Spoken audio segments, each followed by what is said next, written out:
আমাদের বিরুদ্ধে অনেক অপপ্রচার আছে।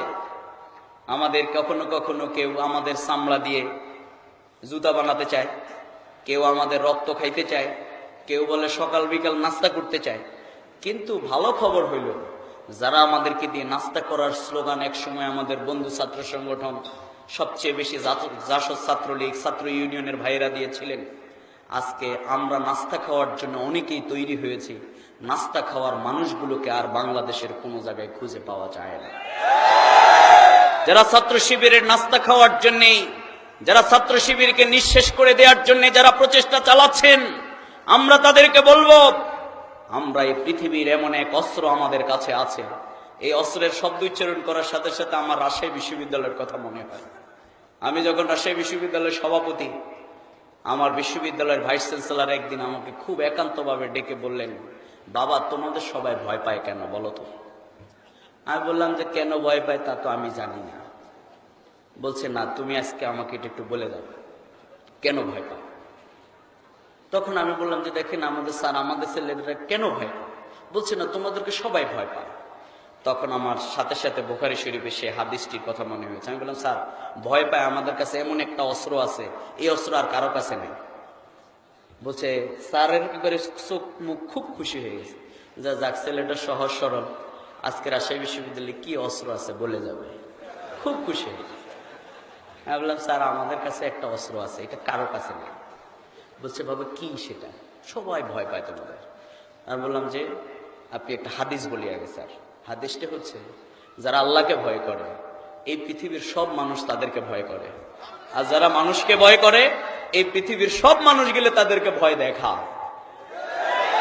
ছাত্র শিবিরের কর্মীরা গভীর রাতে আল্লাহকে সিজদা করে ভয় করে যে অস্ত্রকে সামনে এই পৃথিবীর কামান গোলা বারুদ দিয়ে ছাত্র শিবিরের সেই অস্ত্রকে কেউ মোকাবেলা করতে পারবে না। কে আমাদেরকে কি অস্ত্রের ভয় দেখান? কে আমাদেরকে কি অস্ত্রের ভয় দেখান? কেউ আমাদেরকে বলছেন 1 লক্ষ শিবির গিলতে নাকি কয়েক মিনিট সময় লাগবে। ডক্টর সুফিয়া কামাল তার মুখে পছন্দ ধরার মাধ্যমে পৃথিবী থেকে বিদায় নিয়েছেন। ছাত্র শিবিরকে কেউ গিলার জন্য যদি চেষ্টা করেন, তাহলে আপনার মুখ দিয়ে গিলার দূরের আগে আপনার গলা পেটে গলা ভেঙে চুরমার হয়ে যাবে। ছাত্র শিবিরের কর্মীরা এই পৃথিবীর আল্লাহ ছাড়া আমরা আর কাউকে ভয় করি না। এই পৃথিবীর এক আল্লাহ ছাড়া আমরা আর কাউকে ভয় করি না। আমাদের অস্ত্রকে গভীর রাতে শান দেই।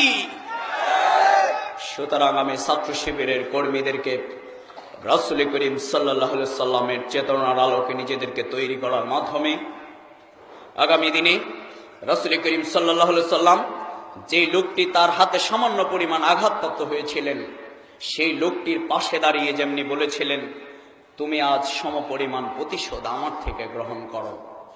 ছাত্র শিবিরকে সেই চেতনা লালন করতে হবে, ছাত্র শিবিরকে লালন করতে হবে।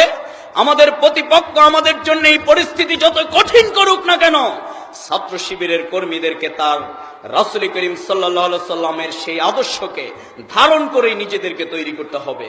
তাহলেই হবে রাজশাহী বিশ্ববিদ্যালয়ের মতো পুলিশ যেরকম ছাত্রলীগের সভ্যদারি ঘেরাও করে, পুলিশ যেদিন চিৎকার করে বলেছিল, স্যার আজকে সব শিবিরকে এক জায়গায় পাইলাম, গ্রেপ্তার করা খুব সহজ।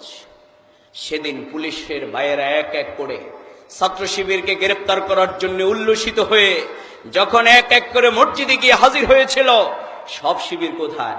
সব শিবির সভ্যদারি করে, গভীর রাতে তাহাজ্জুদের নামাজ আদায় করে, দাড়ি নাই মুখে, বিশ্ববিদ্যালয়ে পড়ে, মাদ্রাসায় পড়েনি এই ছেলেগুলো আল্লাহকে সিজদা করে কাঁদছে।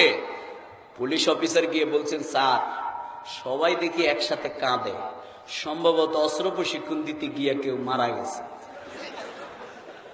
বলছে তাহলে ভালো, সবাইকে ধরতে হবে। সভ্যদারি প্রোগ্রাম, যারা ছাত্র শিবিরের সভ্যদারি প্রোগ্রাম করেছেন, আমরা মুনাজাত দেওয়ার সময় লাইট বন্ধ করে মুনাজাত দিই। পুলিশ অফিসার এসে লাইট সৈয়দ আমির আলী হলে লাইট জ্বালিয়ে সাথে সাথে বলছেন, স্যার তারা তো আল্লাহর কাছে কান্নাকাটি করতেছে। পুলিশ অফিসার পরের দিন ভাইস চ্যান্সেলরকে গিয়ে বললেন যে যাদেরকে গ্রেপ্তার করার জন্য পাঠিয়েছেন, আমি গিয়ে দেখলাম তারা এমন এক ভাষায় আল্লাহর কাছে দোয়া করে, আমার বাবা নাই, ওয়্যারলেসের সুইচ বন্ধ করে দিয়ে আমি টোটাল ফোর্স নিয়ে তাদের দোয়ায় অংশগ্রহণ করে ফেলেছি। যে ছাত্র শিবিরকে রাজশাহী বিশ্ববিদ্যালয়কে গ্রেপ্তার করার জন্য আমাদেরকে পাঠিয়েছেন, আমাদের মনে হচ্ছে আল্লাহকে ভয় করা এই যুবকগুলোর হাতে যদি এই বিশ্ববিদ্যালয় পরিচালনার দায়িত্ব থাকে, এই বিশ্ববিদ্যালয়ে লেখাপড়ার পরিবেশ চিরদিনের জন্যই অম্লান থাকবে ইনশাআল্লাহ। ছাত্র শিবিরকে সন্ত্রাসের মোকাবেলায় সন্ত্রাস নয়, ছাত্র শিবিরের সন্ত্রাসের মোকাবেলায় উদারতা দিয়ে, ভালোবাসা দিয়ে মানুষের পাশে যেতে হবে। যে আপনার জন্য সবচেয়ে বড় অস্ত্রটি শান দিচ্ছে, আপনাকে পেলেই মারবে, আপনি অপেক্ষা করুন তার মায়ের জানাজায় গিয়ে কখন অপেক্ষা করবেন, অংশগ্রহণ করবেন। তিনি অসুস্থ হলে তার পাশে গিয়ে কখন দাঁড়াবেন।